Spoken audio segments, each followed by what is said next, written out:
నమస్తే. ఇవాళ నవరాత్రి రాబోయే పండుగల్ని పురస్కరించుకొని మన చేనేత కార్మికుల గురించి మీతో ఒక విషయం పంచుకుందాం అనుకుంటున్నాను. పోయిన సంవత్సరం నేను మంగళగిరిలో లోకేష్ గారు ఎస్టాబ్లిష్ చేసిన వీవర్శాలని విజిట్ చేశాను. అలాగే మంగళగిరిలో చేనేత కార్మికుల్ని కూడా చూశాను. చాలామందికి చేనేత కార్మికులు అని అంటే మగ్గం మీద నేసే వాళ్ళ గురించే మనకి తెలుస్తుంది. కానీ ఒక చీర కథ లూమ్తో మొదలవుతుంది. లూమ్ అంటే మనం చేసే కాటన్, ఈ చీర నేయడానికి మొదటి దారం అన్నమాట. ఆ లూమ్ తయారీ చేయాలంటే వాళ్ళు బ్లీచ్ నీళ్ళల్లో నుంచొని దాన్ని ఎంతో శుద్ధి చేస్తారు. ఆ తర్వాత ఆ లూమ్కి కలర్ పట్టిస్తారు. ఆ కలర్ వేయటానికి యాసిడ్ వాడుతూ ఆ బాయిలింగ్ వాటర్ అంటే బాగా వేడిగా ఉన్న నీళ్ళల్లో దానికి పట్టిస్తారు అన్నమాట. ఆ తర్వాత లూమ్ ఆరాలి. ఆరటానికి దానికి సరైన వాతావరణం ఉండాలి. ఒకవేళ వర్షం పడినా లేదా వాతావరణం అనుకూలంగా లేకపోయినా ఆ లూమ్ ఆరదు.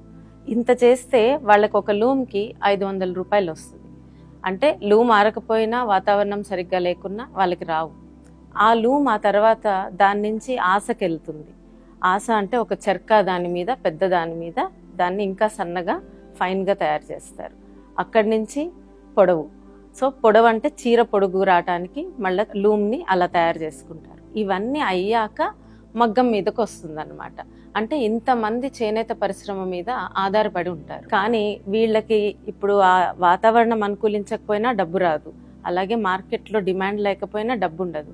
అంటే మనందరం బిల్స్ కట్టుకోవాలంటే నెల నెల నిలకడ ఉన్న ఆదాయం ఉండాలి. సో ఒక నెల డబ్బు వచ్చి ఒక నెల రాకపోతే వాళ్ళకి కష్టం అవుతుంది. సో నిలకడైన ఆదాయం లేక చాలా మంది చేనేతల్ని వదిలి వెళ్ళిపోతున్నారు. ఇప్పుడు మన ఆంధ్ర రాష్ట్రం చూస్తుంటే ఎన్నో పరిశ్రమలు తీసుకురావడానికి ప్రయత్నిస్తున్నాం. కానీ మనం ఒకటి గుర్తుంచుకోవాలి, మనకి 9 రకాల పైన చేనేతలు ఉన్నాయి. అంటే ఇదే ఒక పెద్ద పరిశ్రమ. అందరూ చదువుకొని ఉద్యోగాలు చేయలేరు. మనకి వృత్తి విద్యలు కూడా చాలా ఇంపార్టెంట్. ఉన్న పరిశ్రమని బ్రతికించుకోవాలి. వీళ్ళకి కూడా ఆదాయం అంటే కంటిన్యూస్ ఆదాయం ఉంటే బాగుంటుంది అనేది నా ఉద్దేశం. అందుకనే పోయినసారి భువనేశ్వరి గారు ఇచ్చిన పిలుపు మేరకు నేను చేనేతల్ని అప్పటి నుంచి దసరా సందర్భంగా దుర్గా తల్లికి మన 9 రకాల చేనేతలు సమర్పిస్తున్నాము. అలాగే నాకున్న పండగలు కానీ ఏదన్నా పెట్టుబడుల్లో కానీ చేనేతలనే వాడుతున్నాను. సో మనమందరం ఏం చేయగలుగుతాము దీనికి? మన పండగల్లో పెట్టుబడుల్లో వీటిని వాడటం మొదలు పెడితే వాళ్ళకు కూడా డిమాండ్ పెరుగుతుంది. అంటే ఇప్పుడు శ్రావణ మాసం మొదలుకొని Dasara, Deepavali, Christmas, new year, అలాగే సంక్రాంతి, శివరాత్రి, ఉగాది, ఇలా సంవత్సరం పొడవుతా మనం ఏదో ఒక చీర కొంటూనే ఉంటాము. దానిలో మన చేనేతల్ని కొన్నామనుకోండి, అప్పుడు వాళ్ళకు కూడా ఆదాయం ఉంటుంది. తర్వాత పెట్టుబడులు, పెళ్లిళ్ళలో పెట్టుబడులు, ఇలాంటి వాటిల్లో కూడా వాడుతుంటే వాళ్ళకు కూడా ఆదాయం ఉంటుంది. చేనేత పరిశ్రమని, దాన్ని నమ్ముకున్న వాళ్ళని బ్రతికించిన వాళ్ళం అవుతాం. ఇంకొకటి, ఇప్పుడు ఈ చేనేతలు మనం ఎక్కువ డిమాండ్ ఉంటే అప్పుడు డిజైనర్స్ కానీ షాప్స్ వాళ్ళు కానీ రకరకాల డిజైన్స్తో వస్తారు. వాటిల్లో కూడా నాణ్యత, వాళ్ళ చేతిలో డబ్బు ఉంటే ఇంకా నాణ్యత కూడా పెరుగుతుంది. ఇది పెరిగితే మనము జాతీయ స్థాయిలో కూడా మన చీరలకి చాలా విలువ ఉంటుంది.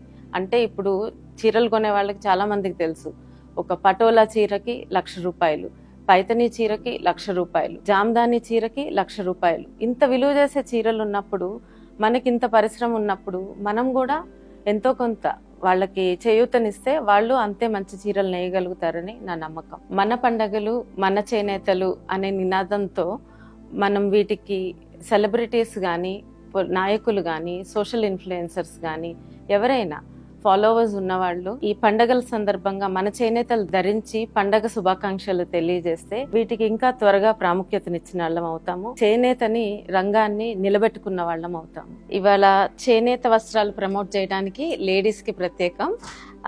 ఇదిగోండి, ఇది కలంకారీ. ఇవన్నీ చాలా అందుబాటు ధరల్లో ఉంటున్నాయి.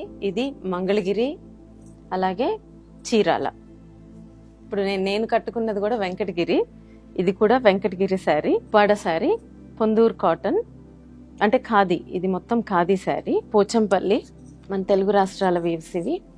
అలాగే గద్వాల్, చాలా బ్రైట్ కలర్స్లో ఉండే గద్వాల్ శారీస్. ఇది ధర్మవరం. అంటే ఈ శారీస్ అన్నీ మీరు వర్క్ దగ్గర నుంచి పెళ్లిళ్ళ వరకు వాడుకోగలిగే రేంజ్లో అందరూ అందుబాటులో ధరల్లో ఉన్నాయి. అదే మన చేనేతల గొప్పతనం. 9 రకాలు నాకే తెలిసినాయి. సో ఒకసారి మీ వార్డ్రోబ్స్ లో మీరు వెళ్ళి చూసుకొని మీ దగ్గర ఈ చీరలన్నీ ఉన్నాయో లేదో చూసుకోండి. లేకపోతే కొనుక్కోండి. వీవర్స్ని ప్రోత్సహించండి. Thank you.